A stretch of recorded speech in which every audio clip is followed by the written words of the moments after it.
Alright, let's put some links on the Discords.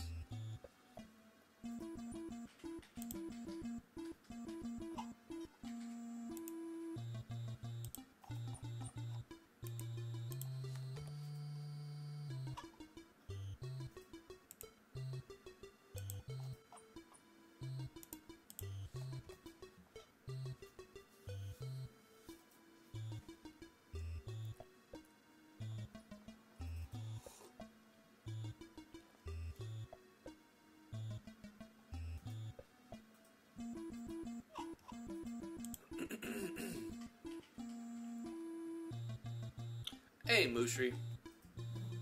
How you doing?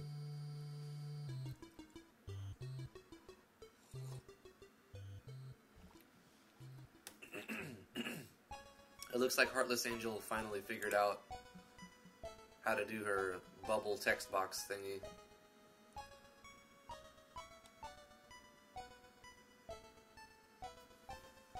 It looks really good. Did you see it on the Discord? Yes, I did. It does look good.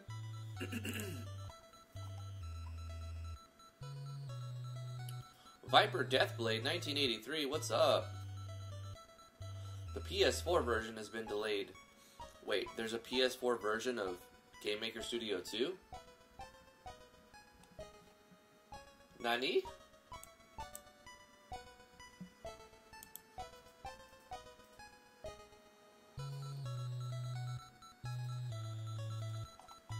How does that work? I suppose you need the keyboard. Le keyboard. Oh, RPG Maker MV. I hope it's better than the Switch version of Fez, or the MV conversion.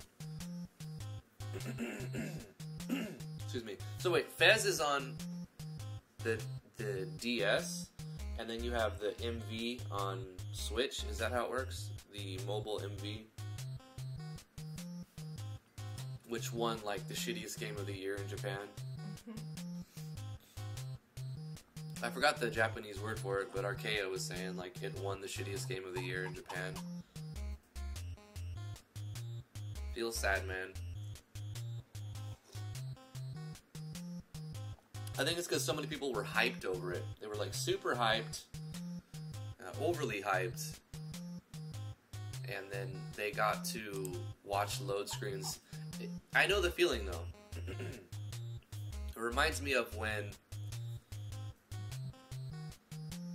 What game was it called? Anthology. On PlayStation 1.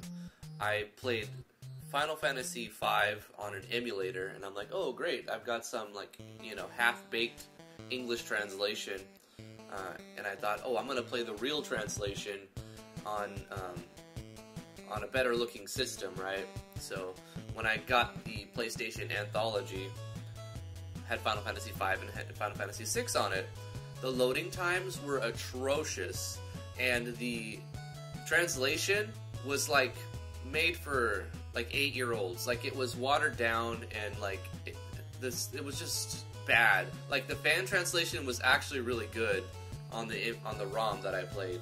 So playing it on the PC was way better than playing it on PlayStation, because every time you go to open the menu, you've got like this 6 to 7 second lag before anything happens. Like, you press a menu, the game freezes for 7 seconds, and then it opens up. And then you close the menu 6 to 7 seconds.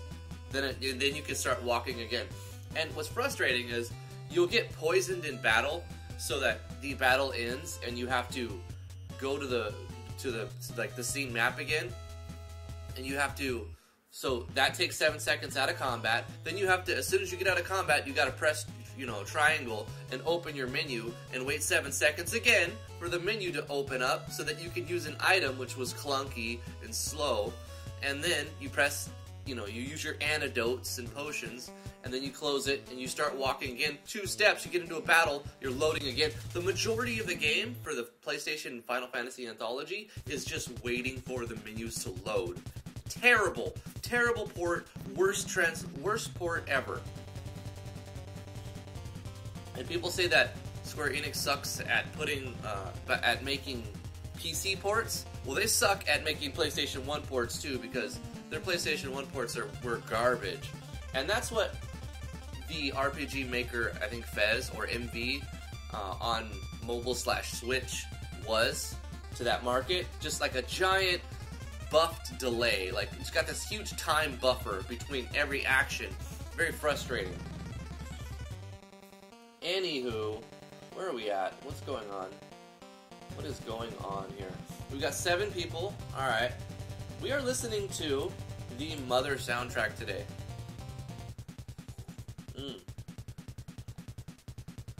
Sipping my coffee.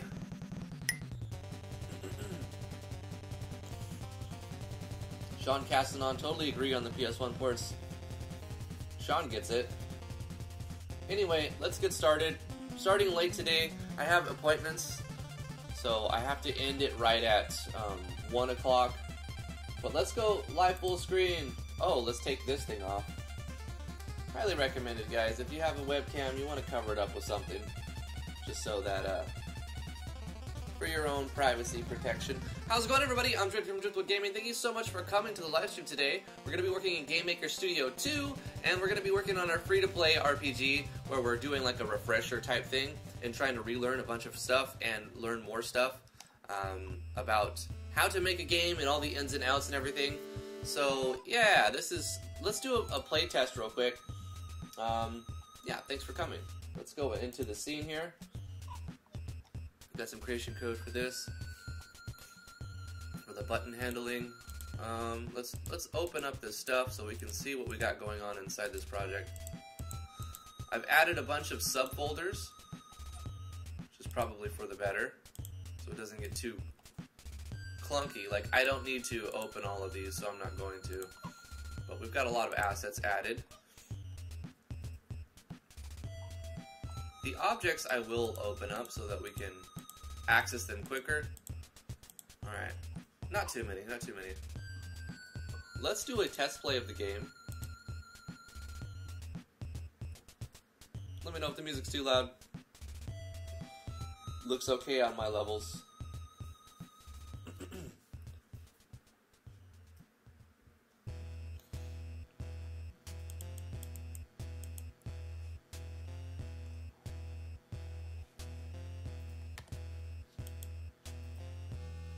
So I'm not sure what I added off camera and what I did in the last episode, last Thursday. But what we have now is a functioning health and stamina bar. We've got an attack and a defense stat that change as you level up. We've got a gold counter, we've got an experience bar and a level counter. And we've got buttons to go to the town. Inside the town we can rest for free. And we've got animations playing. And we've got particle effects playing. This right here is just particle effects playing with a text notification, you've been fully healed, and play particle effects. Good morning, Skepsis.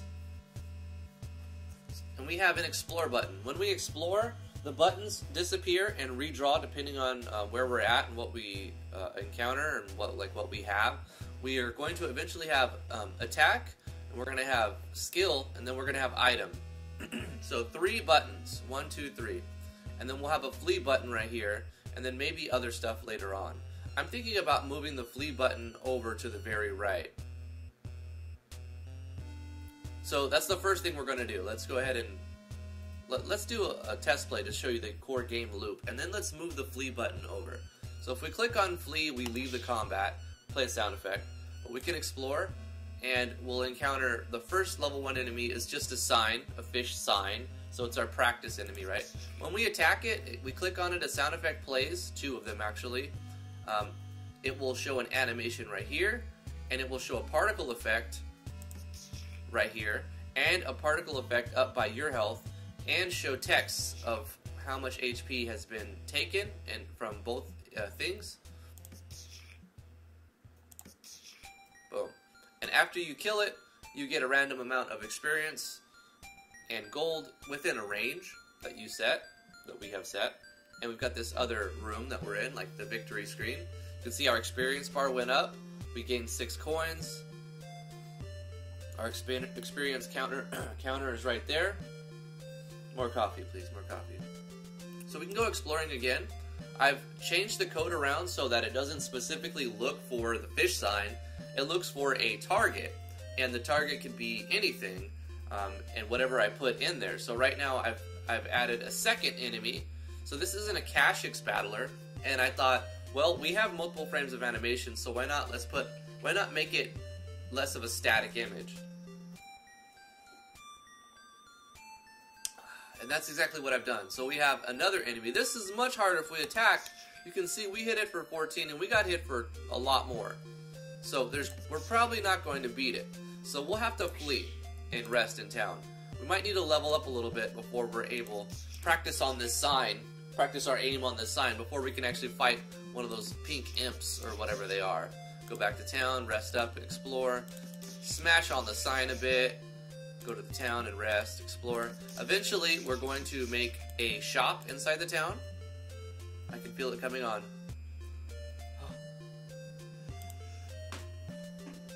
Two! Oh my god! I'm dying, guys. I'm dying. How is the sign attacking you? Yeah, it's a sign, you know. It's called being level 1 in an RPG. You can hurt yourself fighting a sign, and that's what's happening. You're hurting yourself while fighting a sign, because you don't know how to do it yet. You're level 1. We'll add more stuff. Other level 1 stuff. Explore. Fight this sign. And we'll basically do that. That's the core game loop, right? We're going to also... I think I need to restrict where the sign is being drawn and also move the flee button away. So let's move the flee button now that we figured out how that works. Now that I've shown you how the core game mechanics work, I want to move where the fish sign is drawn. So let's look at our object fish sign, or flee button. Oh my god, I need more coffee. Flee button.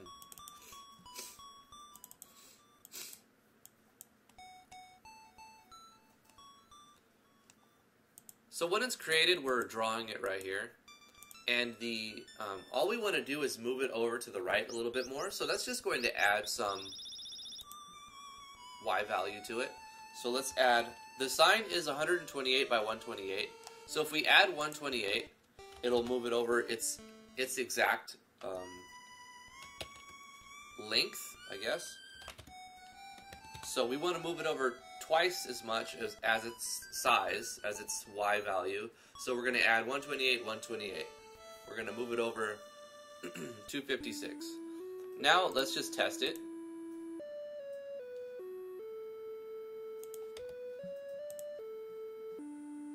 Oh, it's X value, not its Y value. I swear I'm going to wake up eventually. So let's get rid of the subtraction of 128 here. And the other subtraction of 128. And we're just going to pull it away from the side with some padding, and that's it.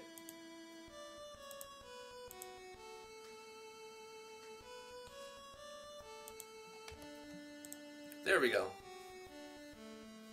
I would put it up in the corner, but I want to have item, I want to have skill here and item here. I want to make a skill button and an item button.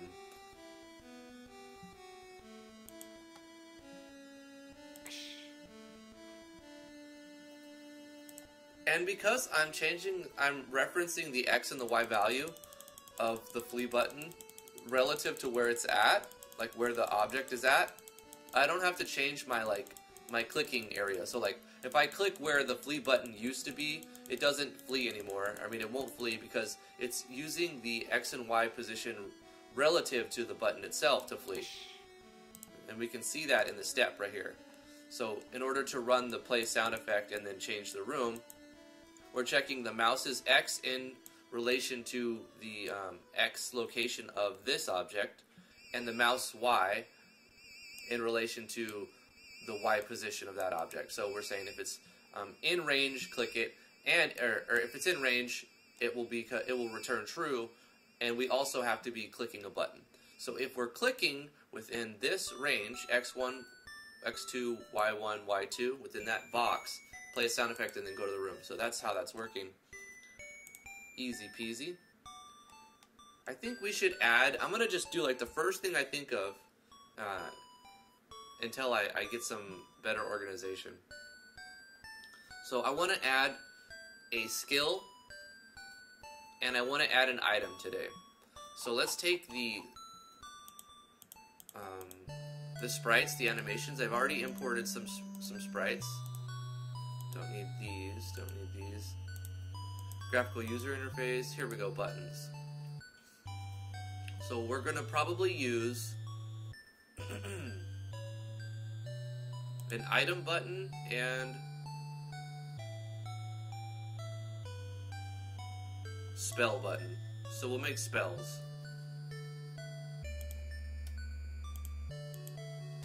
Yeah, an item and a spell. So if we're going to do spells, we're going to need another stat. So let's open up the object.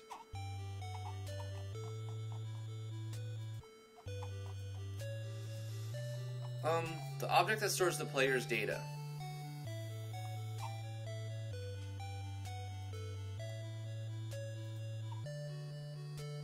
Player data. We're getting that mouse bug again. It's so annoying. It doesn't really cause any problems, it just doesn't update the mouse like it's supposed to. Like, it keeps the up-down mouse at all points, except when you're selecting something like that. Anyway.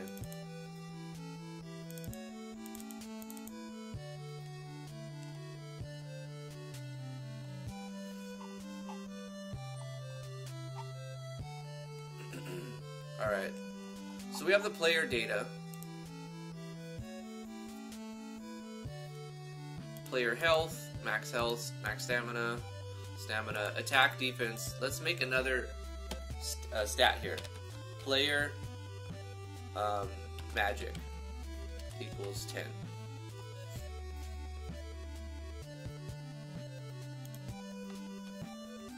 Magic sounds kind of...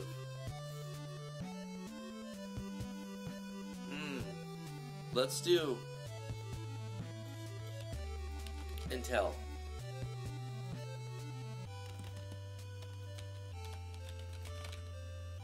Intelligence. That's too long. If I want to reference this, we got 6 and 7. Wisdom. We'll use wisdom. Player wisdom. And the wisdom will be the damage modifier. Make a horror RPG? I don't like horror games, really. I'm waiting for this game to turn pay to win. All I gotta do is put in the gashapon system and link it to like some ads. Make it link it to an API that loads ads. And also a PayPal account so that you can make purchases. I'll never do that. I'll never do that. To buy 100 health, just you click this button and it'll automatically bill your credit card. There's enough of those games. There's enough of that garbage. Alright, now we have a player wisdom defined early on. So if we were to make a skill, like a spell, we'll need an animation for it, which we have the fire animation, so we could use that, which we should. We should reuse our assets. So we'll use the fire. What we'll do is copy this and duplicate it, copy the fire too, and we're going to call this one fire spell. Now what we can do is get rid of the things that we don't want it to do, like change its blend values. We don't want to have any different blending colors, so we'll get rid of the blend, we'll get rid of the blend. The speed, image X scale, Y scale, that's all good. Image alpha, we kind of just want to set the image alpha. So instead of a random range of alpha, we're just going to say image alpha 0.9, so it's Well, 0.8. And that's it. The speed, we want it to be a similar speed too, so we'll get rid of the random range and just set it to a value of probably 0.5. No. Actually, we'll just set it to 2.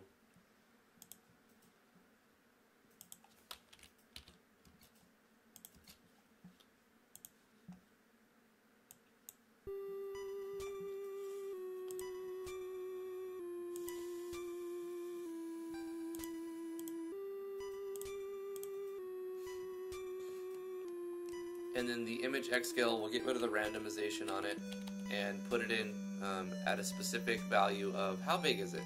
It is 64 by 64. Let's just set it to 2. 1.5.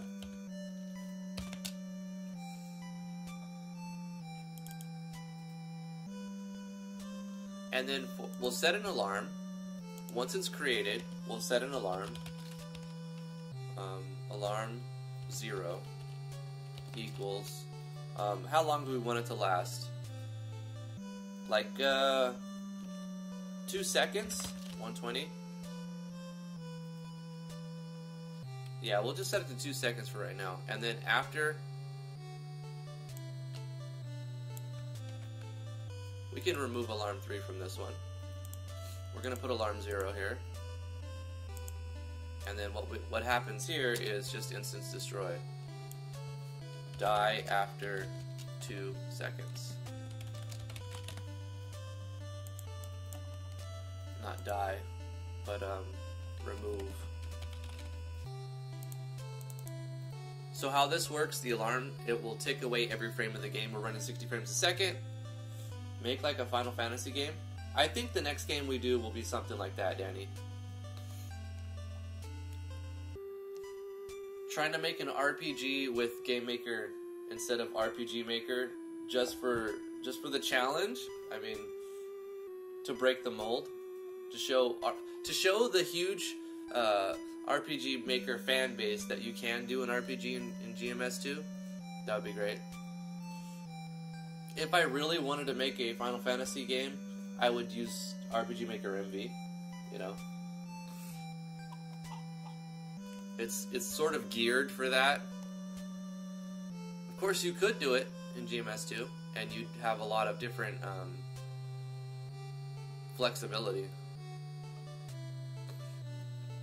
But also, you would have to code it all yourself. You know, making all that code would be a challenge. Alright, so we've got Royal Crown Code. What's up, dude? How are you doing? Thanks for coming. Better late than never. We're making a fire spell now. We're gonna have to design the damage formula somewhere. I'm wondering if I'm doing my damage formulas on my buttons. Like, so let me look at the attack button. Alarm, player hit damage is false. On the step of the button, it's actually doing the damage formula. So I'll design the spell damage on the spell button. So we've made our animation. This is just going to play the animation. And we can call object underscore fire spell at any point.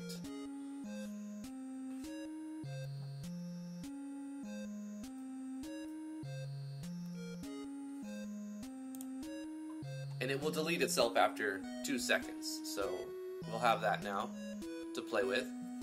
Right now, we're at the beginning, we're going to link just the fire spell to the spell button. But eventually, we'll have the spell button show pictures, and then the player will have to pick, or maybe assign them.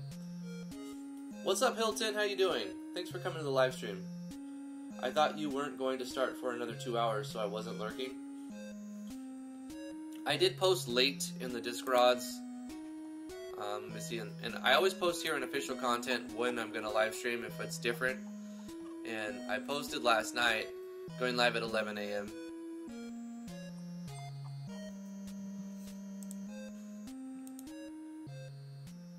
Would this be VOD? It will be on YouTube, Clement. You can check it out on YouTube afterwards. What's up, Doc Weeze?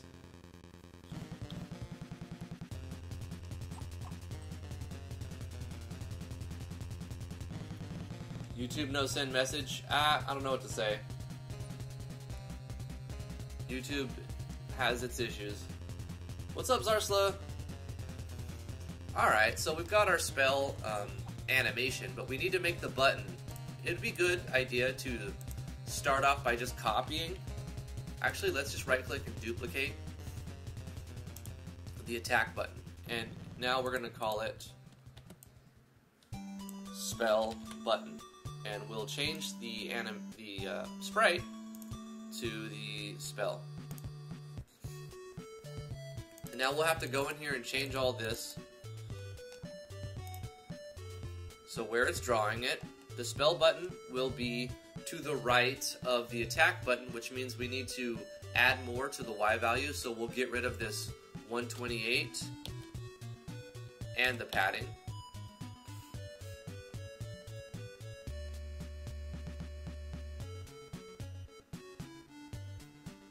Actually, we'll keep the padding.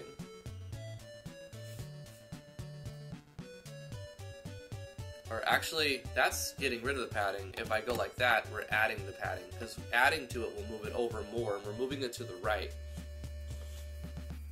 Is this an RPG like DTB and MV, or more like an ABS like turn-based? This is more like turn-based. You go, they go. You go, they go. You go, they go.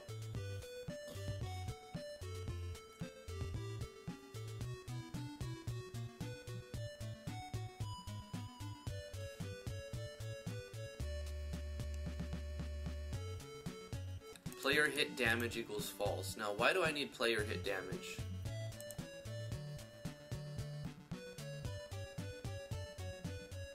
I could leave that the same, actually.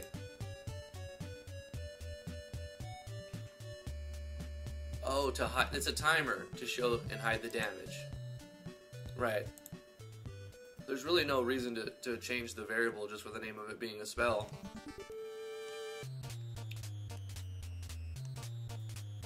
And the place I'm drawing the damage and everything should be the same.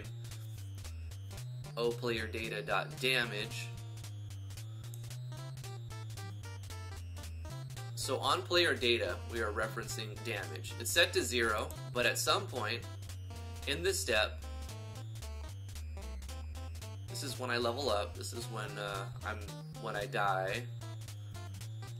Alarm, draw GUI.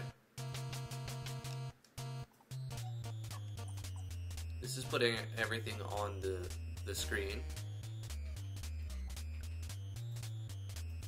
Display attack and defense. Experience bar.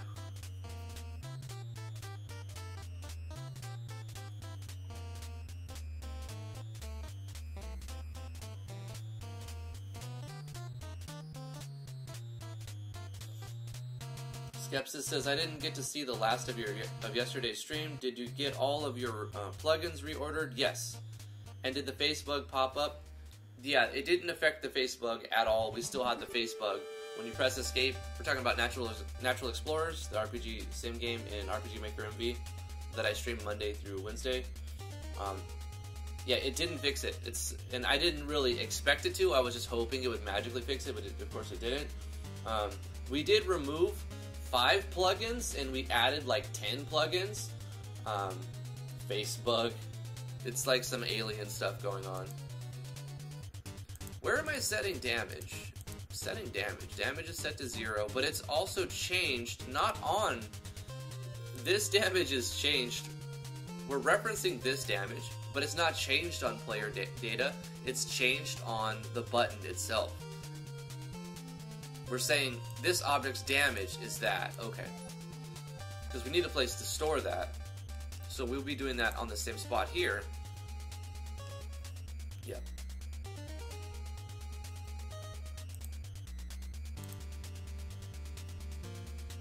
So we'll keep this exactly the same because we're actually looking for the damage to be displayed. But what we need to change is when we're using the spell, we need to change from the attack, .player attack, to player wisdom. And we'll multiply the wisdom, instead of times 2, times 3. Oops. Dang it.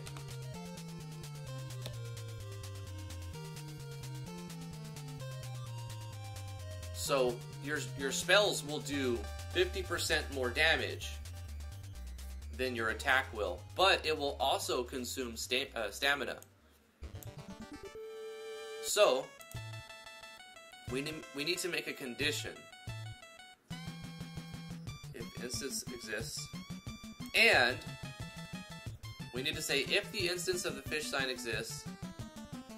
This still needs to be worked around, right? Because for every enemy, I have to update this, and that's a problem.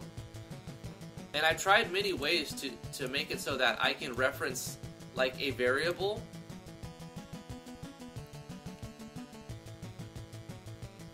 Can I store objects in an array? Let me open up something here. Can you store objects in an array in GML?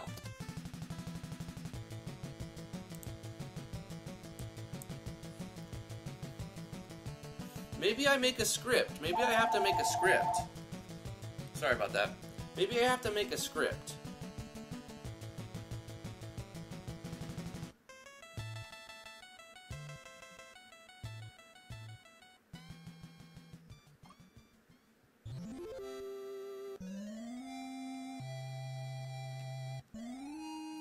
All you want is a list of instances to then manipulate. The code isn't too hard, and you really should check the manual and experiment with the functions, see if you can do it. However, briefly, here's how it would work. First, create the list as a global variable. So we make a DS list. Global.instanceList equals a DS list create. Then anywhere in your code, you add the instances. DS list add global instance underscore list, comma ID. And the ID would be the object, right? The object. Like the name of the object. In the script, you can simply access the global list without the need to pass it in as an argument. So I could just create a script that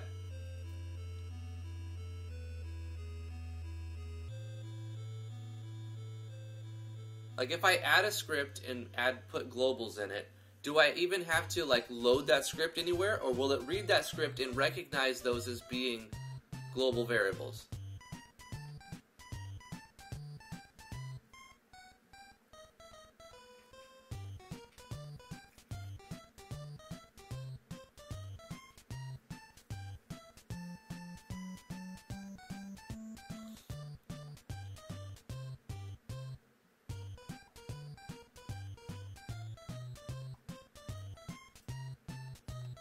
The music's great for scrolling through help forums.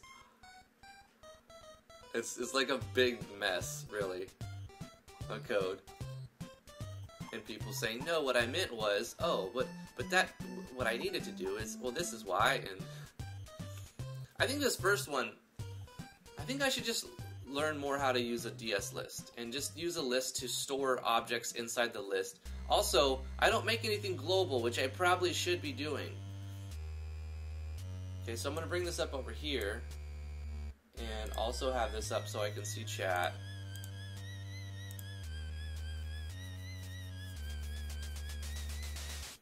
She's scaring us with the phone call. Well, I didn't put the phone next to my microphones. It just magically got there. It definitely wasn't a pregnant wife moving it and putting it there. You working on some tile D, babe? Yeah. Looks good. Thank you. That's the hardest part, isn't it? Getting the walls up. The ceiling, yeah. The ceiling and the walls. Getting it all laid out right. Trying to visualize what you're actually doing. Yeah.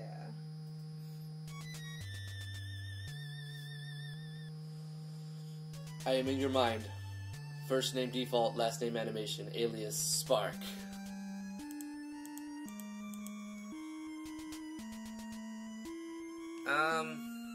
Okay, so obviously this is a workaround because I haven't set up the way to reference multiple objects in a list yet. Because I'm doing if the instance exists. I really need to rewrite how I'm doing this, otherwise I'm going to have to update every bit of the code every time I add a skill to all of the chunks for every enemy. So I'll have like a chunk of code here that is basically the same thing as the code underneath it, which is redundancy, for every enemy. Next enemy, next enemy. So that's why I've only added 2 enemies, so that I can figure out how to make this, and so that all I have to do is change this, and then everything will update, you know?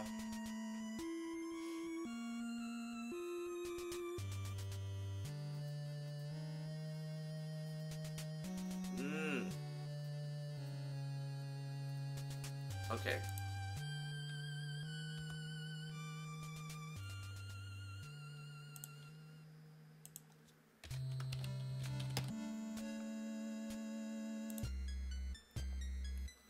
We're going to use a data structure. A DS list stores a collection of values in a particular order. A DS list is a data structure that stores information sequentially as it is needed, much like a 1D array. DS lists are very flexible data structures that permit you to add values at the end or insert them somewhere in the middle of the list, as well as giving you the ability to shuffle the order to randomize the values, or sort them in an ascending or descending order. When accessing DS list data structures, you should always try to use integer values for the list position. And all non-integer indices will be floored by GameMaker Studio 2 if you do not. So it doesn't use floats, it uses integers. If that is not what you require, then you will need to do the rounding yourself previously before passing the index that you wish to check. Note, as with all dynamic resources, data structures take up memory and so should always be destroyed when no longer needed to prevent memory leaks, which will slow down and eventually crash your game. The following functions exist that deal with DS lists. So we can create a DS list, we can destroy it, we can clear it, we can empty it, we can change its size, we can add to it, we can set, we can delete, we can find the index, we can find the value, we can insert, we can replace, shuffle, sort, copy, read, and write. Mother 1 has some weird soundtracks. I like it though. Reminds me of another game. Crystallis. A lot of stuff reminds me of that game. I think I spent too much time playing that as a kid. For the NES. DS lists can be used. Hold DS maps. I think they missed something here. To hold DS maps and other DS lists too, but only for use in conjunction with the JS encode function. JSON encode. My brain is just not functioning right today. This requires that you flag or mark the entry within the list so that it can be encoded correctly using the following special functions. DS list mark as list, mark as map. Apart from these specific functions, you can all use an expression. I think this translation is bad, called an accessor, to add or modify the contents of your DS list. This accessor looks similar to a 1D array with the following syntax, okay? List, index, and then you use a line break and index.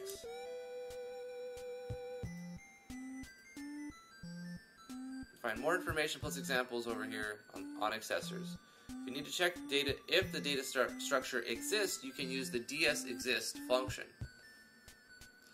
Alright. Do I actually need a data structure list for this? Maybe I just need to write a script that passes arguments. You know?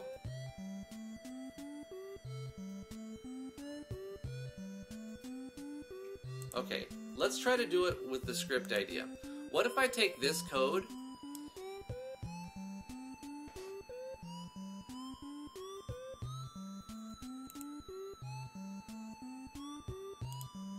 and I write a script?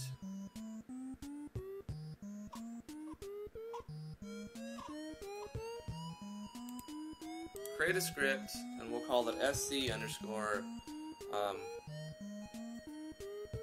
cast spell. And cast spell is going to sc underscore cast spell, and it's going to have two arguments. It's going to have spell name and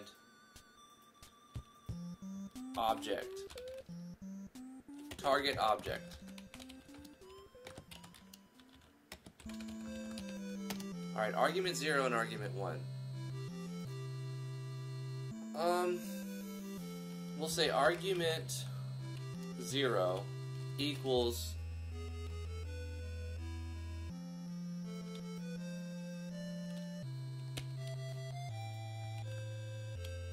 object fire spell.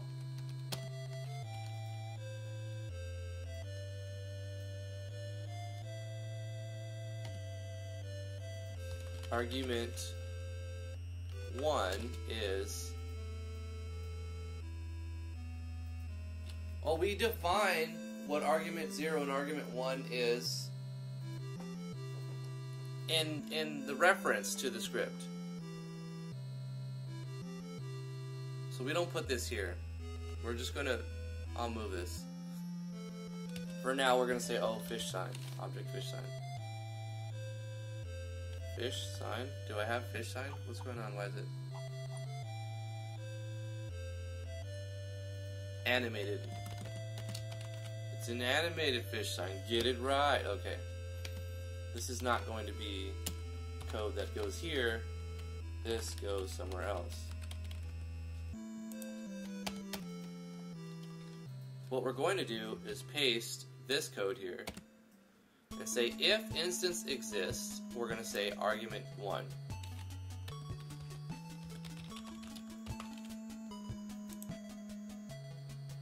And then all of the object of argument 1, let's try that. Will that work if we reference the X value of what's stored in argument 1? It should, right?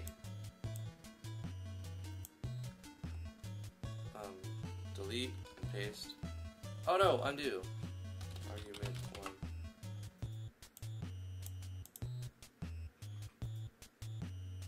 And then we have it over here as well. Argument 1.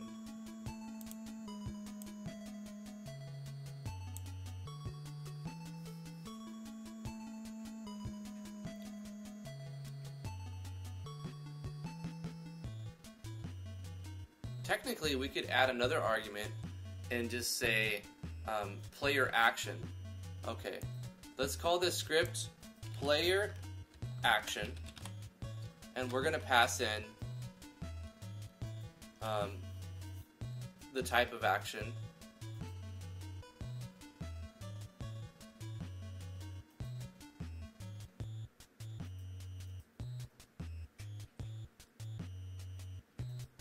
Or we could just say this, the player stat, stat name,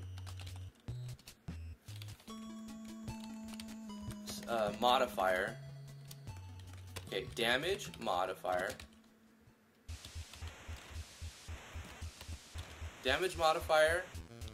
spell object, and target object.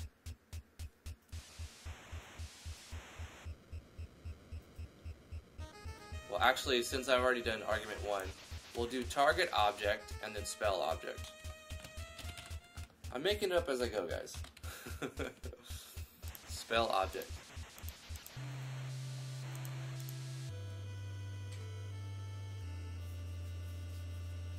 Just tuned back in. Are you trying to figure out what a DS... No, I know what a DS list is. I was trying to see how to solve an issue. Trying to find a solution to a problem. And wondering if I could use a DS list to solve that issue. But first, before I try to put it in a DS list, I'm going to make a script and pass arguments to the script to fix that as a solution. Before I try to make it storing objects into a DS list.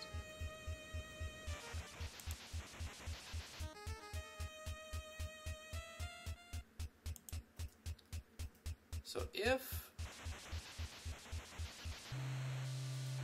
argument 1 exists, the target object,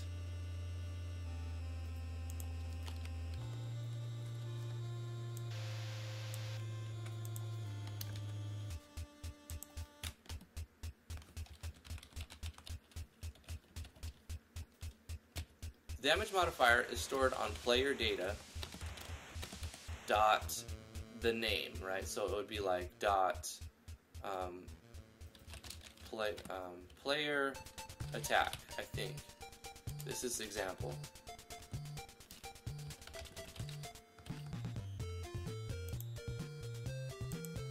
Examples to pass. So when we call the script, we put these things inside the arguments.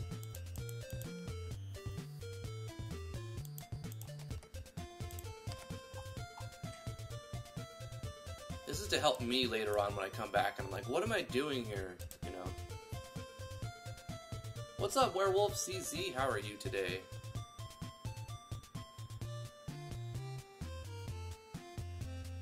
Ahmed, what's up?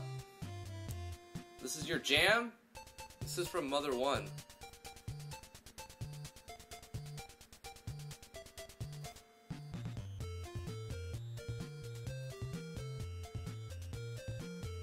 Alright, so argument 0 will go in the place of this spot. Now we can change what stat is being referenced. So this is argument 0.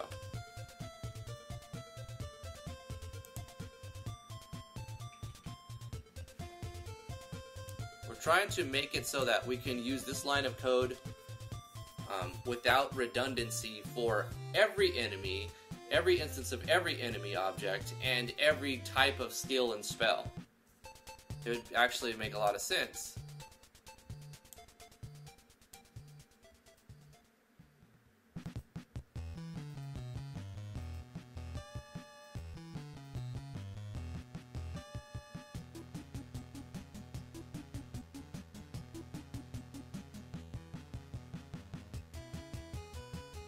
And I suppose we'll just use defense for magic defense as well.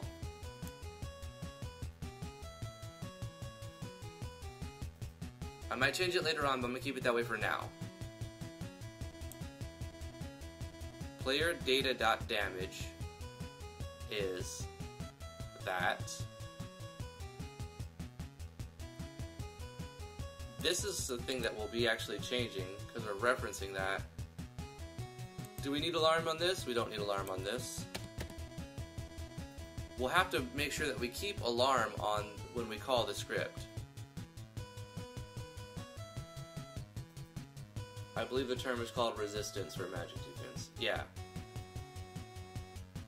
Before I add another stat, I just added a stat and trying to rewrite the way I'm doing it. So I don't want to add another layer of complexity yet, just one thing at a time. Otherwise, I'll get too lost in my own spaghetti monster.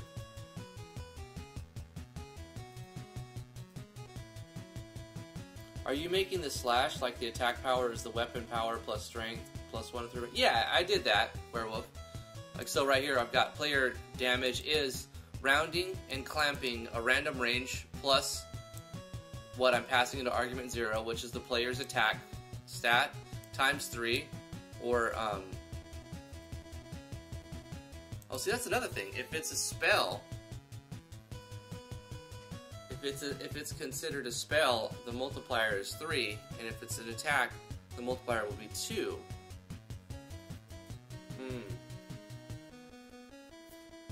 Maybe we pass a multiplier. We can just add another thing. Multiplier.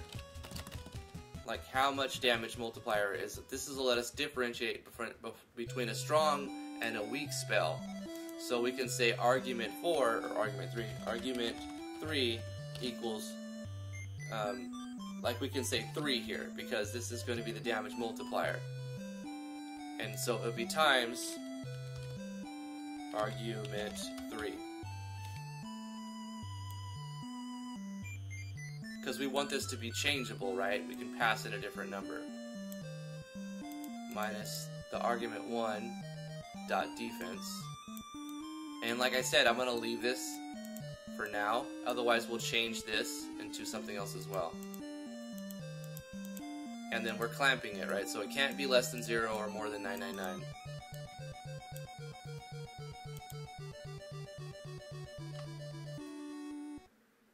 Player hit damage. This will cause a bug. So I have to do alarm 0 and player hit damage on the event itself. So when I change and remove this stuff, I leave these things. Oh gosh. What I'm actually going to do is not delete all of this, because in case this whole system doesn't work, the game still has a core functioning loop.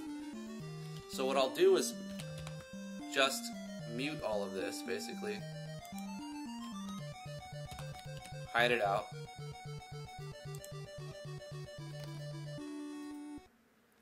And I can call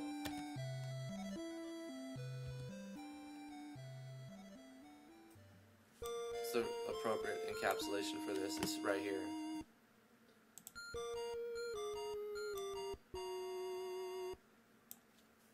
Right there.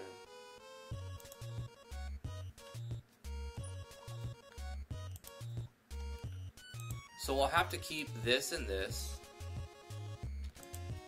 Boom.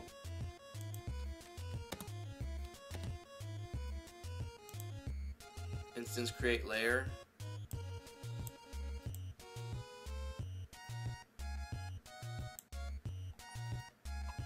Let's look at our instance create layer, argument 1, argument 2. Yeah, so this can stay the same, so I don't need to put that. But I can't reference player, I can reference player hit off of, but it'll be different for the button, so, and also alarm 0. Like, I could do that here, but it's just easier just to go boom, boom right here. But we need to call all of this other code first. So how do we call this code? Well, we're going to call the script. So this is no longer going to be cast spell. I renamed it to player action. So I'm going to hit F2. Script, player action.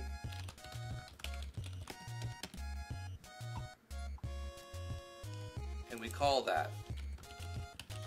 But we can't just go like this, because we need to pass in value. We have to pass in some arguments. Now, I know there's a way. You know how, like, if you go, like, it's got, like, this auto-filling thing. So, like, if I were to go, like, instance, underscore, create, boom. Okay. You can see in the bottom, if I zoom in a lot, it's got this autofill. It tells you what you're looking for, what it is, and then what it's looking for. X, Y, depth, object. There is a way to make it so that your scripts do this as well. But I don't remember how to do that. The autofill thing.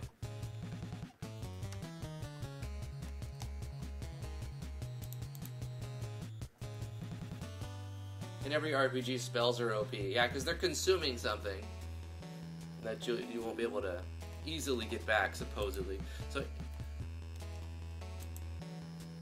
So we're calling the script, and we have to pass in argument 1, 2, 3, 4, or 0, 1, 2, 3. So it needs 4 arguments.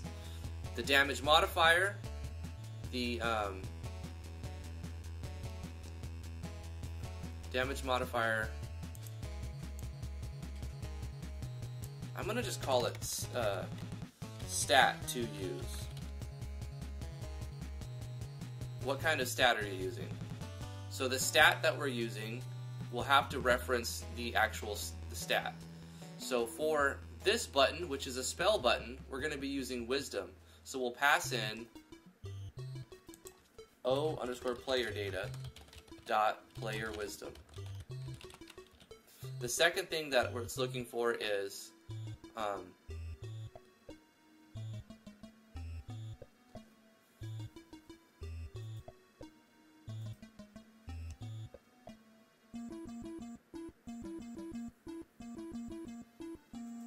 the the target object, but I'm thinking of another thing that might cause a problem. We'll cross that bridge when we get to it. The O underscore anim fish sign. The third thing it's looking for is the spell, the action object,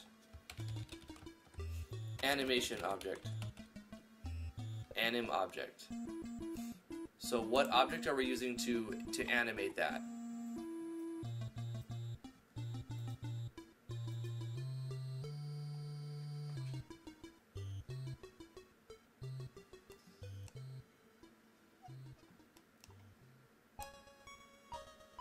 So right here, instead of using O/, we're going to use argument 2.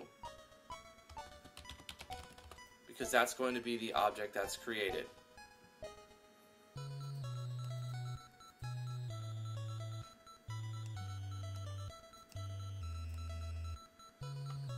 This is going to be fire spell. O underscore fire spell. Object fire spell. And finally, the damage multiplier, we're going to say 3. Where did I put a 3? Somewhere that it wasn't supposed to go. Nowhere? Okay, so there it is.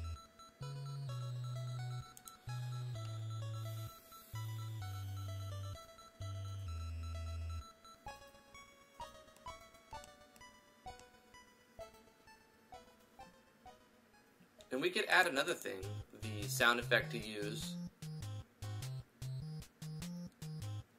Let's just go ahead and do that. SFX. So argument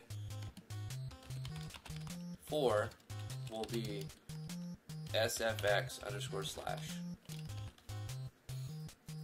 And here we reference argument 4. Now, will this work? I have no idea. No idea. Probably have a lot of bugs at the beginning. So when we click on the spell, it shouldn't matter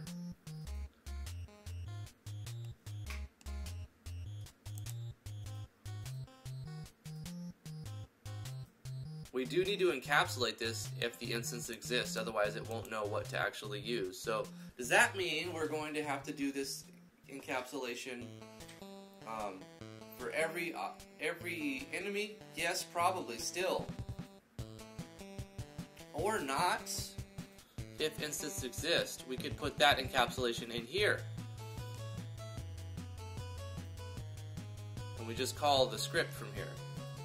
So if instance exists, animated fish sign, copy this. Oh, we're doing that. If instance exists, argument 1, do that.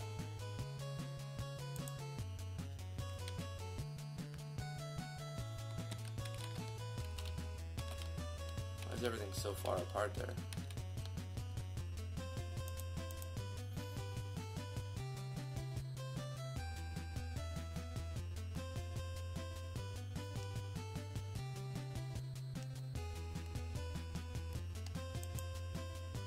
Call that. But what if that instance doesn't exist?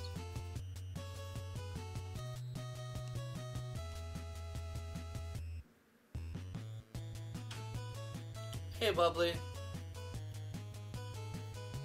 How's your day going? You can add the fill you said to your scripts by adding ///. I have the 3 slashes. At arg underscore name. Like, I have that right here, right? But it's just not... It's not showing it, like, in here. That's what I thought, you know, using the 3 and then, like, defining it up here should show you, like, it should put this inside the help file, or not the help file, but the help bar at the bottom. Like when I click inside of here, it should show the function right here, sc underscore player action, stat to use, target object, etc. Multiplier SFX. One line per argument.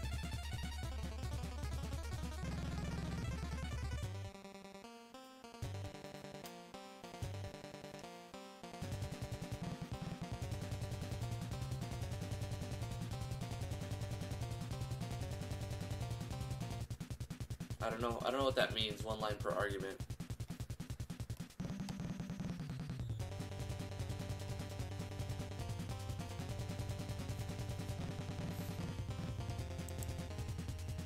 So when I click on this, I'm specifically saying one thing that I'm passing into it.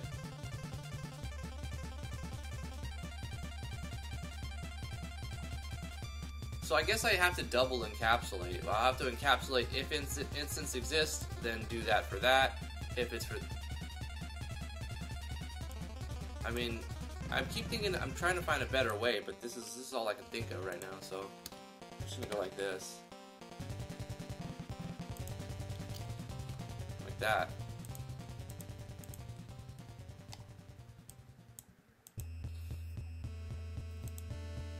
And then, I mean, it makes it shorter, but it's still like...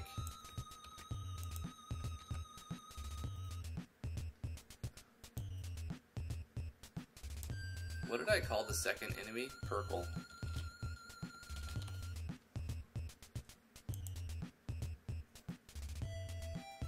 And then all I changed is what's right here, object, purple. And I made it so you only encounter one thing at a time, just to make it simple.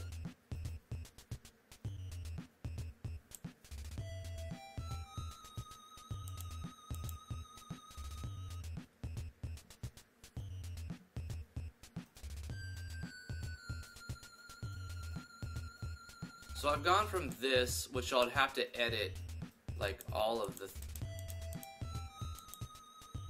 the formula. I mean... to just calling this.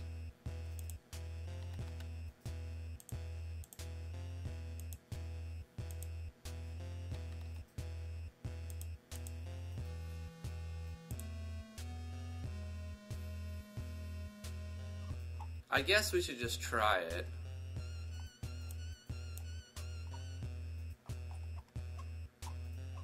Where am I getting an error? What's happening?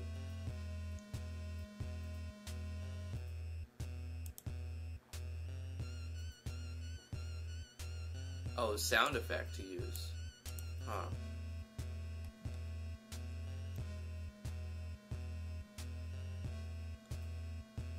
Sound effect slash.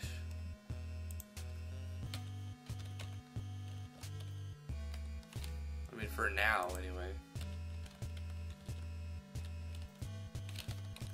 I could customize the damage formula, the object that it draws, the animation. So it's like animation, damage formula, sound effect, the object that it's targeting, and the stat that it's using to do. So multiplying this times this.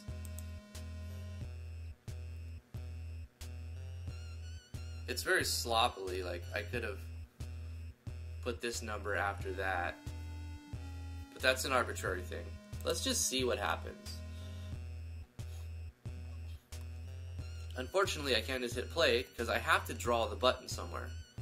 Like, it's not drawing the button. So I'll have to go into, let's see, one of my other scripts that I have that says remove all buttons, and it's turning off all the buttons. So this is being called everywhere on the instance, on the room's creation. So this is inside a battle. This is our only battle screen right now. So remove all the buttons and then turn on the ones I want to see. The attack, spell, item, and flee.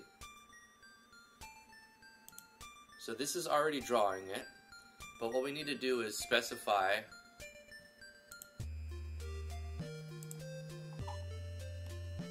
where it's drawn. We've already done that, I think.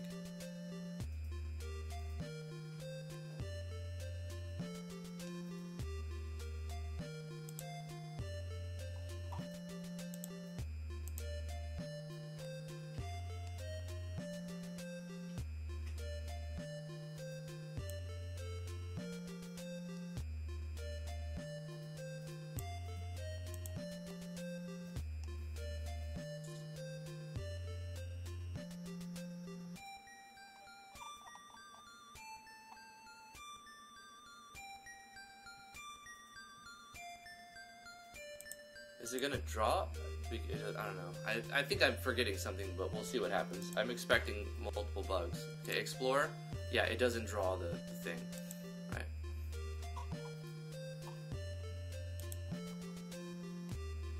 Where am I? Button manager. I have an object called button manager or something like that. Button handler. Here we go. This is where I need to update. So by default they're all turned off and they all have 0, 0. It's just a placeholder. Now we just need to add an instance to draw it. So let's copy this and say if spell button and instance exists, object underscore spell button exists, then instance create the spell button on the button layer. So if the Boolean value switch spell button is on and it doesn't already exist, then draw it. Simple as that. So now I can toggle if I want them to be displayed by just turning off the Boolean value inside of button handler. Use room creation code to toggle switches. And that's what I've been doing. Right here, with button handler, boom, boom, boom, boom. You can't really use with when you're using JS ES6. I think ES5 too. But we're using GML, so that doesn't really matter. It's just something I was reading in the little refresher book. Bam. Bam. When you use strict, you can't use with. It's neither here nor there. Alright, now the spell button should be drawn. You added it to the Discord? Okay, explore, and the spell button's there. Oh my god, it works! Look at that! I'm doing damage! Dude, that's amazing. Are you telling me I got it right the first time? Spell. Okay, it's a little misaligned. I have to flee though. Rest. Explore. Burn it! Burn it! Okay, we need to change this alignment. I want it to be a little bit to the left. So maybe if the image isn't already centered, the animation, then we can have it being centered. Top left. Yeah, let's put it in middle center. Perfect. So that's what it's using.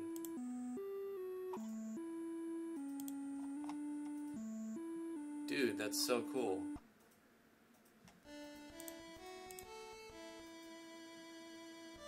And it works on both of them.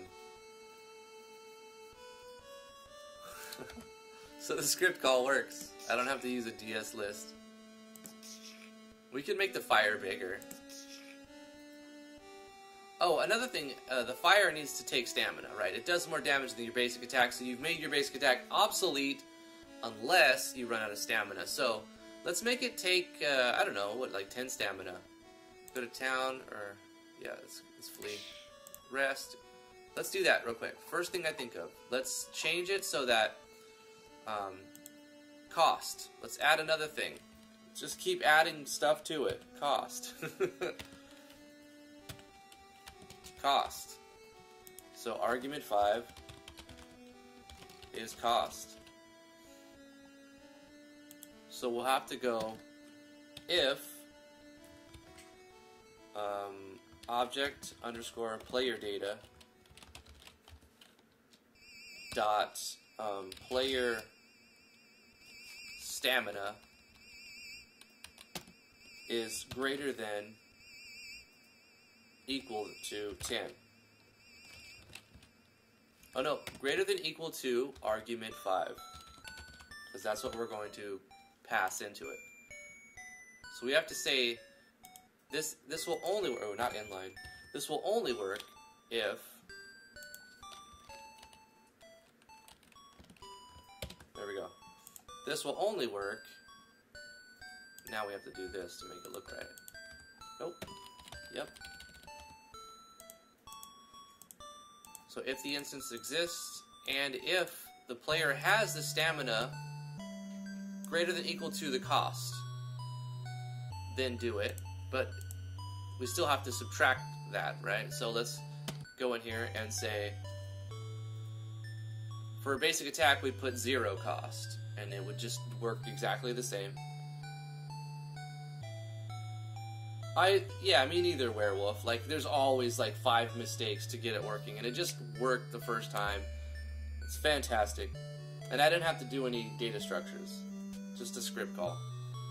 It's a big, messy script call, right? Like, you have to call... Excuse me. You have to pass in a lot of variables, but that's what makes it cool. You can just change those numbers on the fly for everything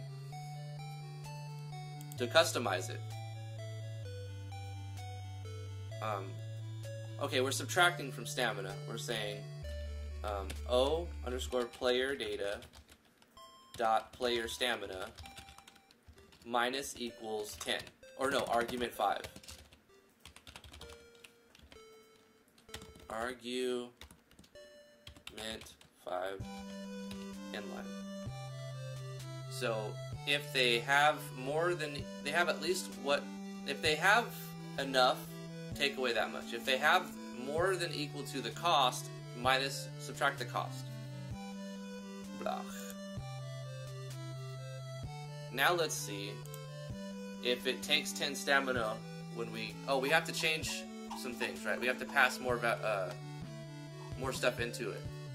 Because now when we, this is the old way. Like, we would have to update all that for every monster. If we change the cost of a spell, we gotta change the cost of the spell for every monster. Now, we just change it on the, you know, on the, when we can change it on the instance.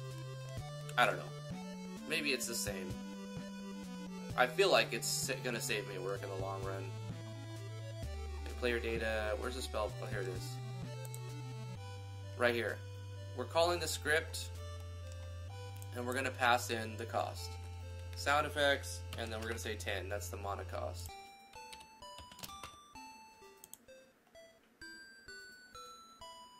Now it should take our stamina away when we cast the fire spell.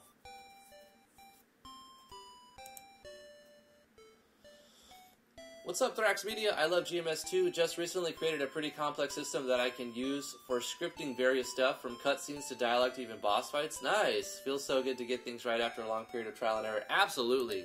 That's the thing that I don't get with MV anymore, with any other engine, really. That, I don't know what it is about GameMaker Studio 2, but like, when I struggle with something and I struggle with it, and sometimes it frustrates me and I'll have to go to bed and wake up, and the next week I'll attack the same issue. Just suddenly, I'm like, what if I do that? And then I figure it out, and it's so satisfying when you're like, I did that. I figured it out. I had this issue, and I solved it. It's like, you know, solving a Rubik's Cube or something. I never do Rubik's Cubes, so I don't know. But something like that. Okay, well, let's explore. Spell. It takes our stamina. We should make a different sound effect for the spell. Let's flee, because level 1, we're gonna die.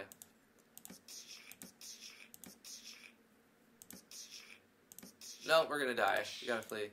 Oh no, you gotta flee. Rest. Explore. Why do we keep encountering this guy only? Is it just random? Flee. Oh, there it is. It's just, that was just luck that we encountered that guy so much. 50 damage with the fire spell. Town. Flee. Rest. Explore. Flee. Explore. Yeah, attack. That still works the same way. And then spell. Now what we need to do is migrate the casting of a spell. Or migrate the attacking into the script call as well. Hey Magda, how are you doing today?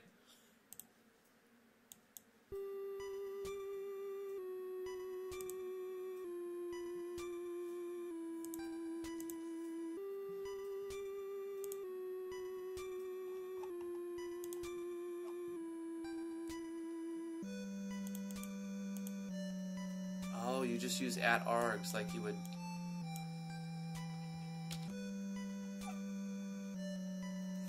Okay, thank you, D Game Studios. Let me put that in and see if it works right.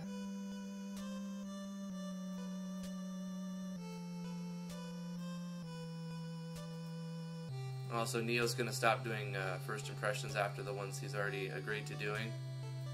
It gets overwhelming. I still get comments today about some of the ones where I'm burnt out. There's a couple where I'm just very frustrated, and I'm just angry at the dev for not like learning, like they've seen all my videos. It's unreasonable. You have to, you got to put up this barrier, this paywall, you know, and even then it becomes overwhelming. It's a lot of work doing them over and over and over. That's why I'm doing them once a week on Friday.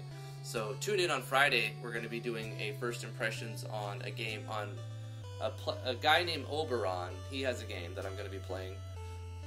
I'll let you know in what time that's going to be. It's scheduled for 10 to noon EST. Any updates will be on the Discord official content.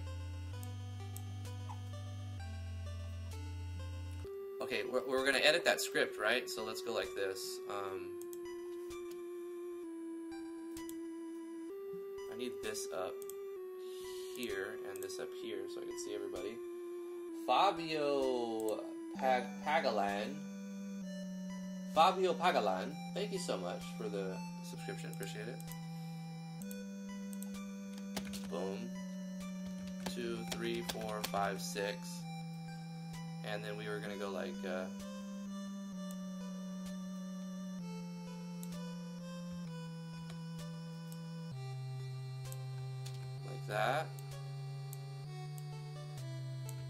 Cut.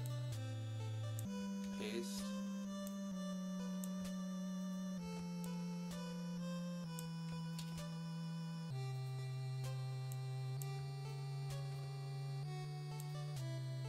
Oh wait, no. Undo. Example.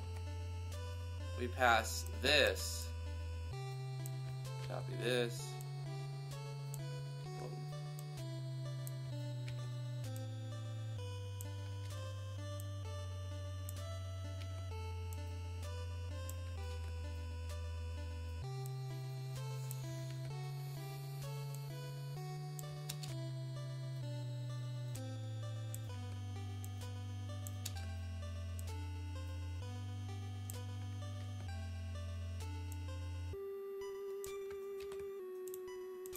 Right? And then we'll keep the examples there. So now if we go in here, and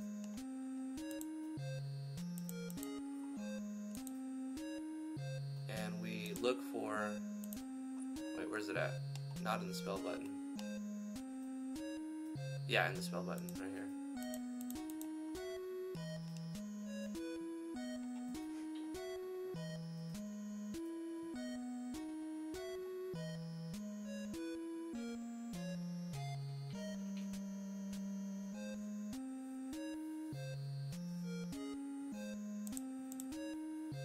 Francisco Diaz, you are XD Game Studios.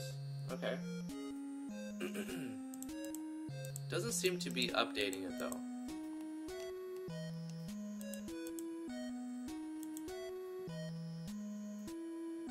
Did I do this wrong?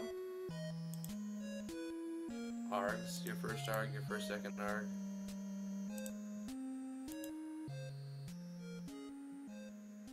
Oh shoot. Yeah, my bad. Yeah, I see that. I gotta put it over here though. Maybe that'll work. Now when I go in here, oh, there it works. Hey, thanks, man. Thanks, Francisco. Appreciate that. Now when I reference this, because it's already messy as it is, when I look at it, I don't have to open the script and keep going back down. I could just click inside the script, script player action, and then it's saying, okay, what stat do you want to use? Reference the stat. What's your target object? What's your animation that you want to create when you have it, when the action is taken? What's the damage multiplier? The sound effects you want to use, and the cost.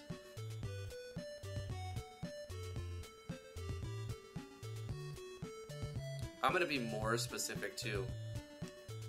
I'm going to go DMG multiplier, and I'm going to put in stamina cost because it's referencing the stamina cost.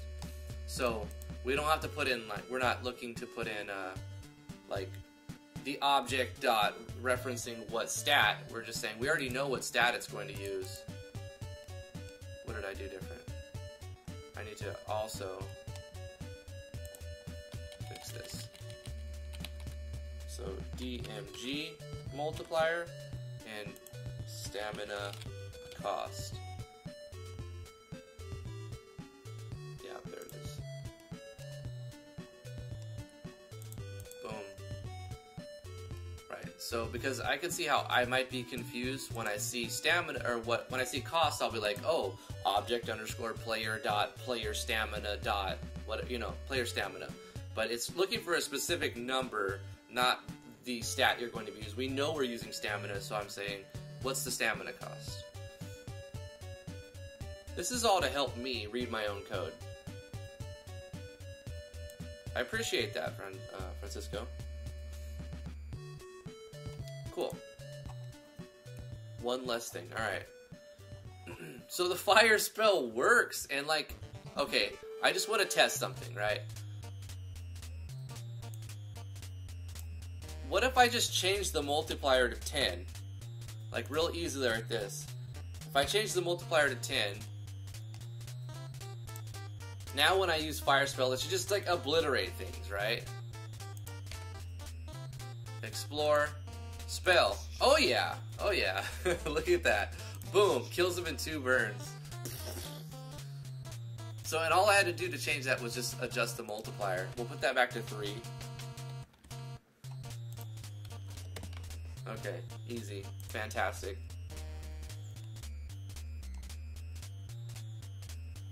Alright, I want to change the sound effect for when I cast fire. I have a ton that I've made already. I might just make another one. Let's see, create sound. Let's import. Let's go to Drive E. I've got a bunch of sounds that I've made. Finding where I put them is always the hard part. Because as one hard drive starts to fill up, I start making a new folder on another hard drive, and then I don't remember where. Should organize a little bit better. I'm doing my best. I'm doing my best. I think I'm my own worst critic, too.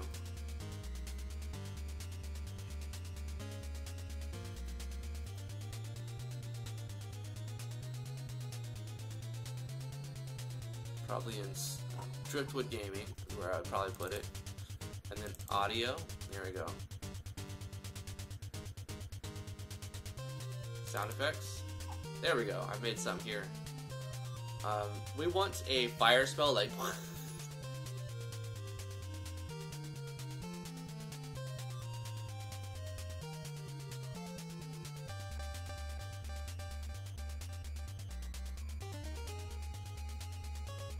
Let's go with this one. And I'll call it SFX.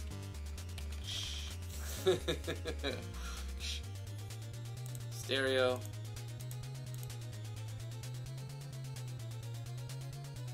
KSHHH. So let's change that when I reference it. Instead of slash, we'll put in KSHHH. Capital K, which is not what I want it to be. Let's rename this. It doesn't fit my convention. I'm going to change that at some point, though. My convention. I don't need an underscore. And I like to capitalize the first thing, so getting rid of the underscore and capitalizing the main thing that it is, and then camel casing thereafter is a better convention. One letter shorter for all the things.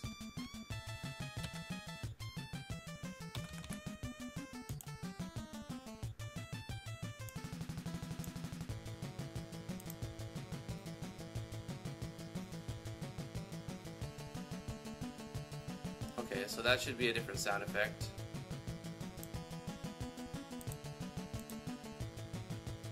Ba-da-ba-da-ba-da-ba.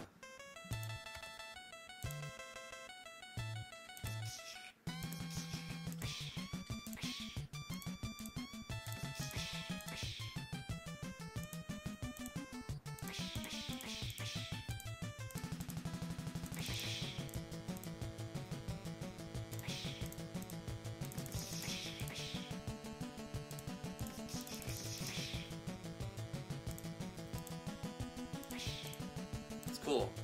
We have spells now. Well, a single spell. You know what we need to do is draw a particle effect on the stamina bar when,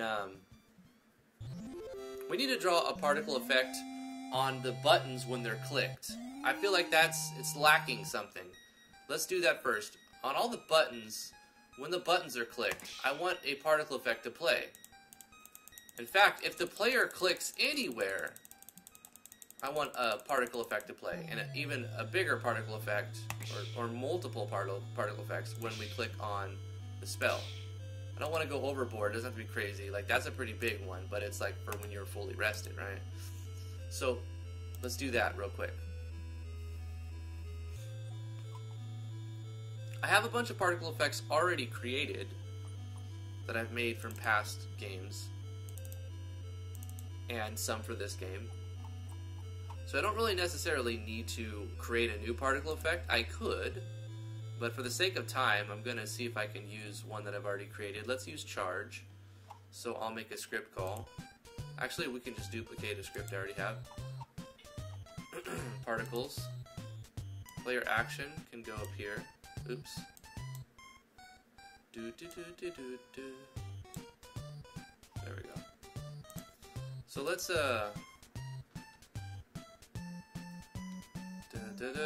let's duplicate this one, and we'll call it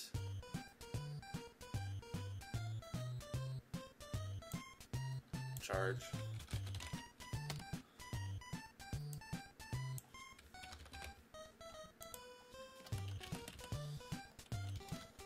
At args X location. At args Y location. At args number num of particles.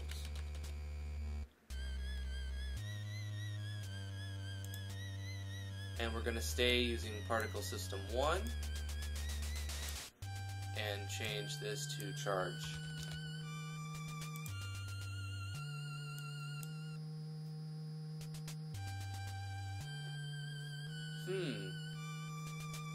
In here, I'm using variables to reference argument 1s, just in case they don't read correctly.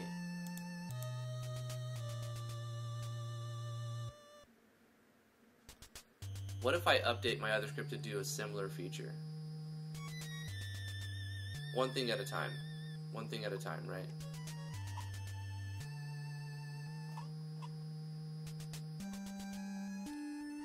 So now I've made a script so I can just call s underscore charge.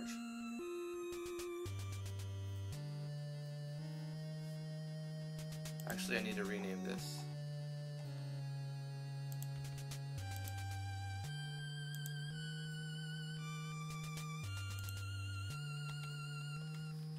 I don't like my naming convention again, but that means I'm gonna have to go back and change all instances of S with SC. This is arbitrary. Script particle charge. Particle charge.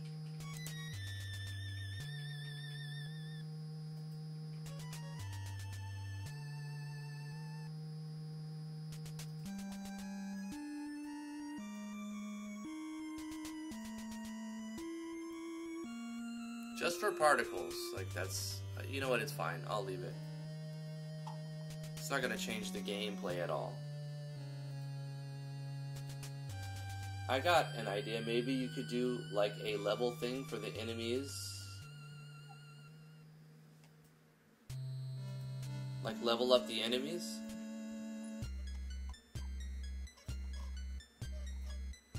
I've got plenty of ideas on what I want to do right now. It's just like getting them in takes a lot of trial and error and time. We can close the button handler. Thorax Media, I'm such an idiot. Why did I go on YouTube when I already knew you were dual streaming on my preferred platform, Twitch, as well? Don't worry about it, Thrax. Thanks for hopping on. We can close this system now, and we might as well close this for now. I do want to update this to change all of these so that I go like var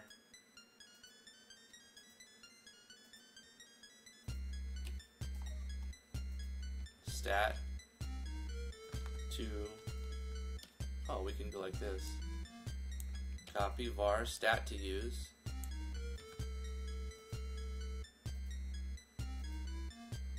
Equals argument 0.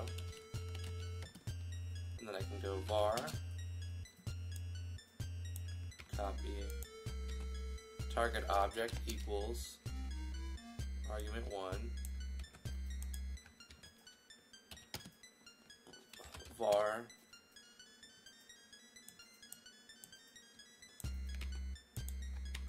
animated object equals argument 2 var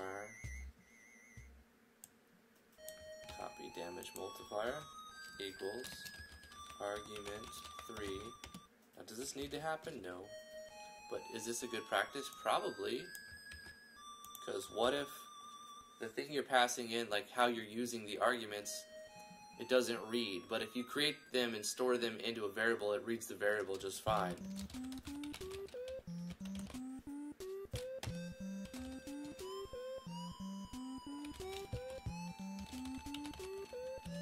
I feel like this is probably a better way to do it. And then, so for any, let's see, let's go through and say, every time we're referencing argument 0, put this here.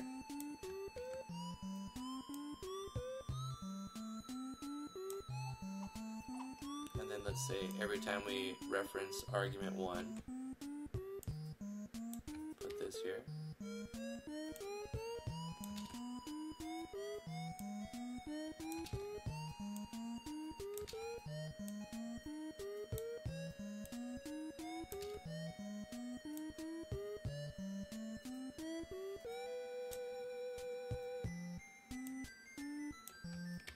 Argument 2.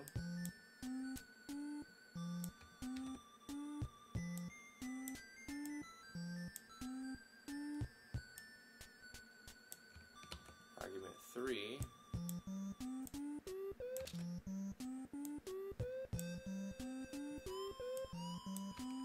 Argument 4.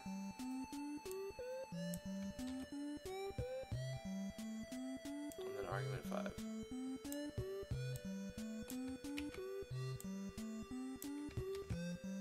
Now, if we look at the code now, it looks a lot easier to read, right? If the target object exists and the player has more stamina than the cost, subtract the cost, play the sound effect. The damage formula is this plus the stat to use times the multiplier minus the target object's defense, and then subtract the damage from the target object's HP, and then create the object on the target objects, create the animation object on top of the target object's X and Y position. Like, doing it this way makes this look very, very much easier to read. It makes it much easier to read.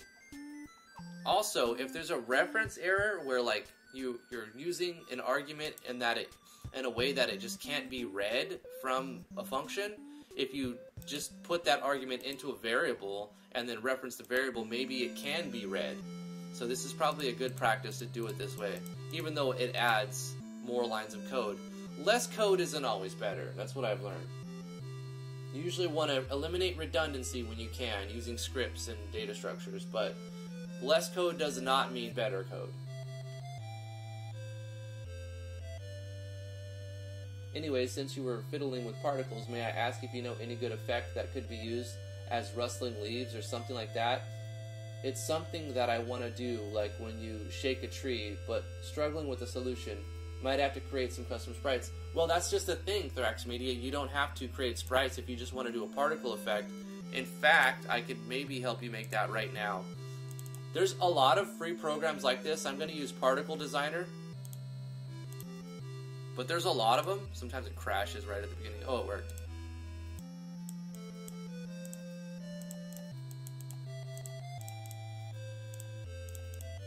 So you want to have it like fall, like with gravity, right? So you can make a sprite.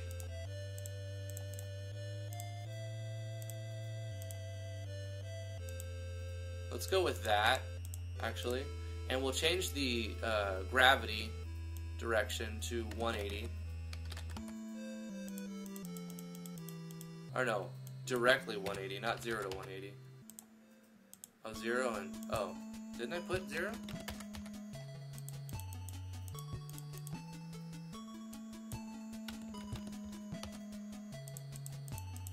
What is...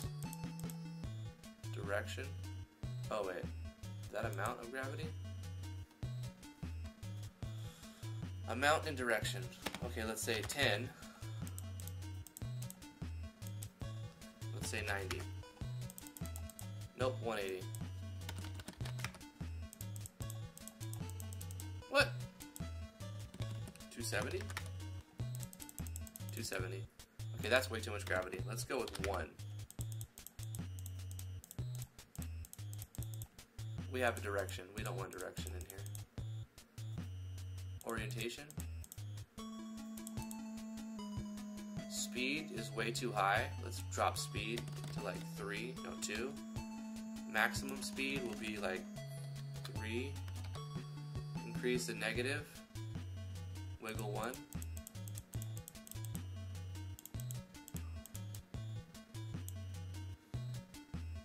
Size is probably too big, but you can change these numbers too. 0.3 and then 0.5. Scale is going to be 0.5, and then Y would be 0.25. There we go. Amount of gravity is really high. 0.5. Is it going to go? We want it smaller. Colors, we want green, and maybe like yellow. Like that. Alright. The sprite, you would just change the sprite. Let's see. Load an image. Actually, hold on. Animate, yes. This is the particle effect.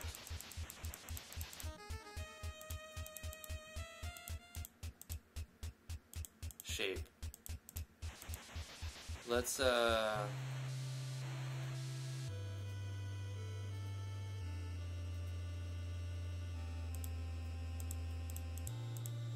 like that. And then you change the sprite. You change the sprite.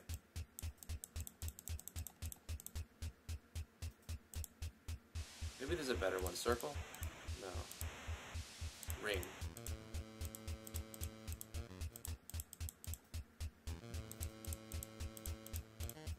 It's too heavy. Let's go 0.2. There it is. Oh, it's getting there. 0.1. Nice.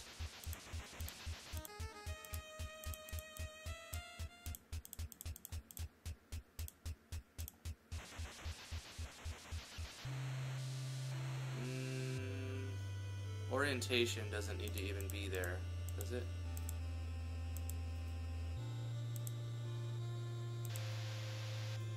Life is fine. Alpha?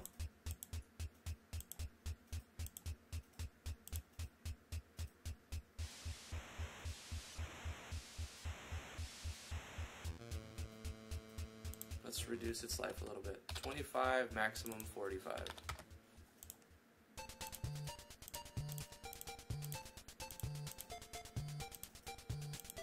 Yeah, you would want to change this to like the sprite or even an animation of a spinning leaf. But this is the pattern, right? I'm wondering why it keeps going to the left direction. Let's go 0, 360. Right? Is that how it works? Oh, 359. Whatever game. There it is. That's what I wanted. This is it. Okay, so let's go ahead and export this to the clipboard. Alright. Now let's add it to our particle system. And I'll copy paste this to you. So what we're going to do is go to the bottom of our particle system. You know, we created an object and give it part system create layer and put it on whatever layer you want. I have a particle layer, and then you need to paste it in here. I'm not going to use an emitter, but in case you want to use an emitter, I think it'll let me paste this in here. Here you go. Hey, you can just copy paste that. If that doesn't work or whatever, I'm also going to put it in here. Boom, boom, boom. Paste this. Boom, boom, boom. This is for the shaking the leaves off a tree particle effect asked for by Thrax. Are you on Thrax? Why are you not on the Discord, Thrax? Thrax Media. Replace the, let's see, what would it be? The shape.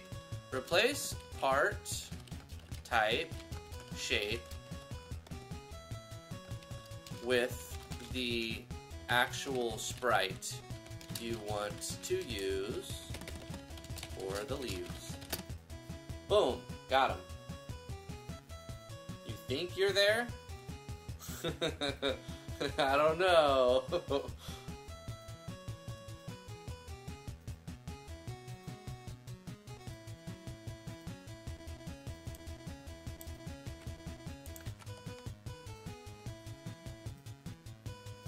All right.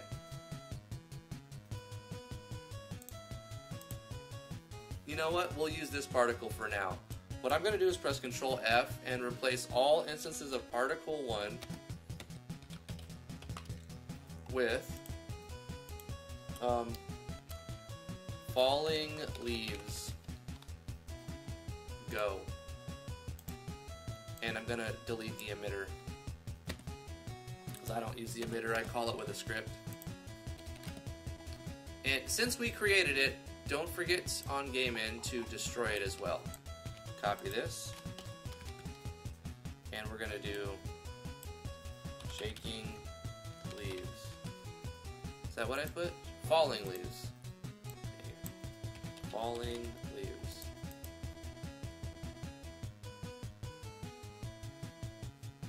You're going to release the demo of your game. Awesome, Magda. Cool, have fun. Take care, thanks for coming.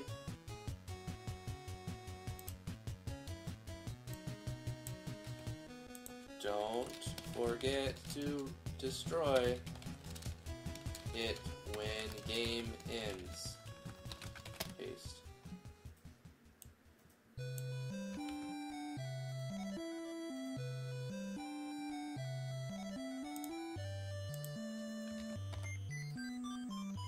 We can edit this and go pop pop pop. Pop pop pop. Yep. Okay, now that we've got that added to our particle system, we can just copy, or we can duplicate our script and call this one falling leaves, particle, falling leaves,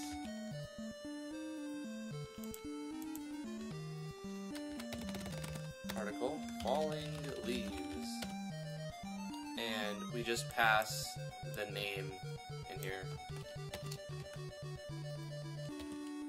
Dot falling leaves. Yep, that's it. So all we have to do is change that.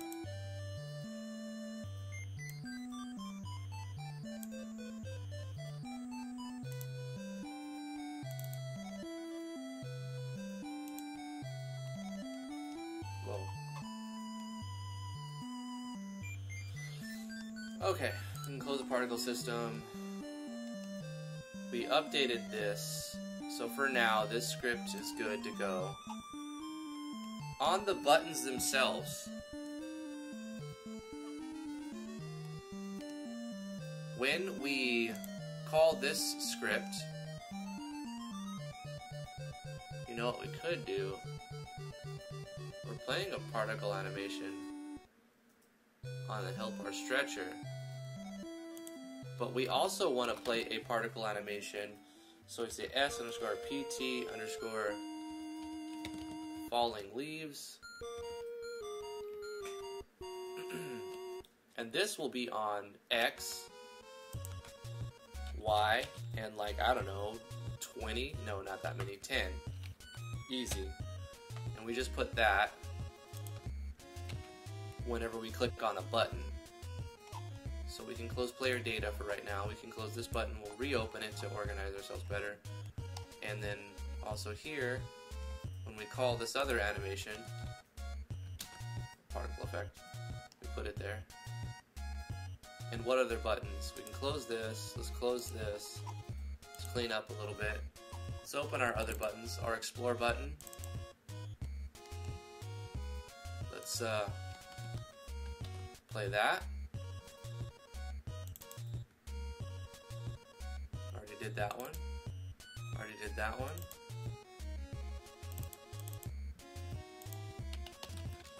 Do that.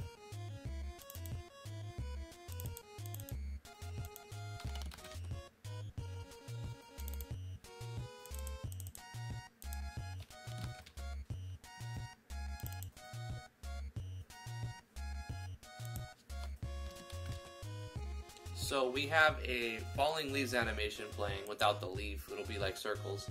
Whenever we click on a button, let's save it. And I have to go, guys. I have an appointment. But I want to test run this and see if we get the particle effects playing. Whenever we click on town, and you see something happens. We got these little particles. Explore. So it's a little bit of interactivity. Let's flee, rest, explore. So it recognizes if we click anywhere, we don't have that yet. We can do that real quick. A little thing play when we click somewhere. We attack, when we flee. Whenever we click on a button, we get the particle effects flying off that button. That's a step in the right direction for a little bit more interactivity. And it's not overkill. It's not too many particles.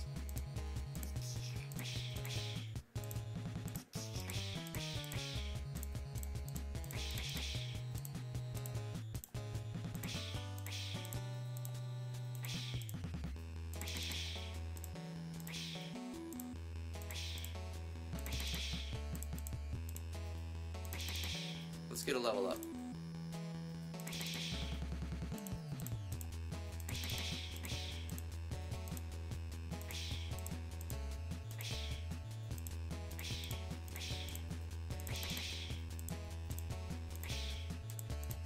Oh, we leveled up. You see our attack went up, our defense went up. We'll also put another one right here next time where it shows our wisdom. It'll be like a staff or something. And our wisdom will go up as well. Awesome. Okay, last thing before I go is a little particle effect that plays when we left click. This should only take a minute. Not even that. Yeah, a minute. Okay, so we'll put this on anything that's already going on, like persistently. So we don't need it on this objects. The player data or the controller. Let's put it on player data. No, we have enough going on with player data. Let's go with the button handler. Is this persistent? It is persistent. It has a step. So with the button handler, nope, it doesn't make sense. It's not button. Well, you know what? It's when we're clicking the button. So we'll do it right here at the top, and we'll say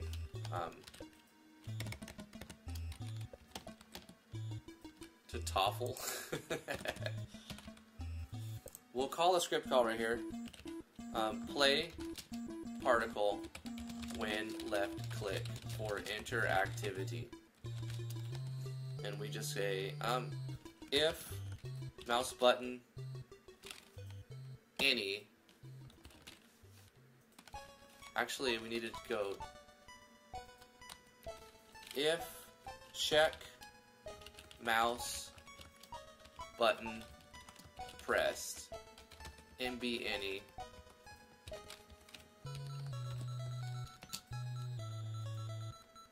I mean, we don't need to encapsulate, but I'm going to do that anyway in case I want to add more things. If is that spelled correctly? Check mouse check button pressed. If mouse check button pressed MB any. I don't don't need 2 of these here, and I need 1 over here. Then we're going to say script particle charge.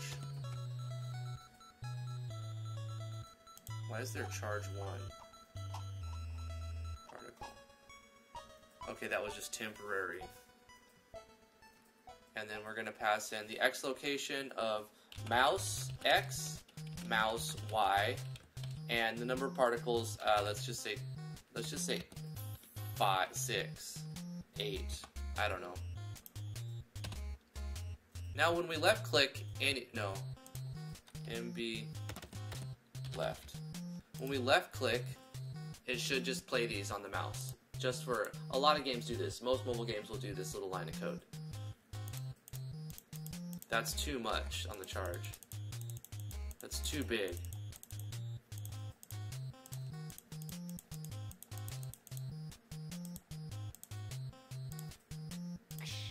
I feel like I have these backwards. I should have the charge where I have the other one. It's too big, right, for the charge. What if I just change the particle effect charge and reduce its size a little bit? Size, scale. Let's make it 0.5 and 0.5. So I've reduced charge quite a bit on the size. The scale. Let's see if that fixes it. Yeah, that's what I wanted. Look at that. When we left click, guys, you see that little effect? It lasts a little long, but I'm okay with that. A little bit more interactivity. We click town, rest. Guys, I gotta go. Thank you so much for coming to the live stream. Please continue to check out the live streams Monday through Friday, 10 a.m. to noon usually. Tomorrow we're going to be doing our first impressions on a game by Oberon. If you would like to support what I do, I have a Patreon, patreon.com/driftwoodgaming. Please follow me on twitter.com/driftwoodgaming, twitch.tv. Subscribe to the YouTube channel if you're new here. Like this video if you're not watching it live, or if you're watching it live, please like this live stream. And come hang out in the Discord. Guys, I love you very much. I have to go. Mwah. Take care. Have a good one.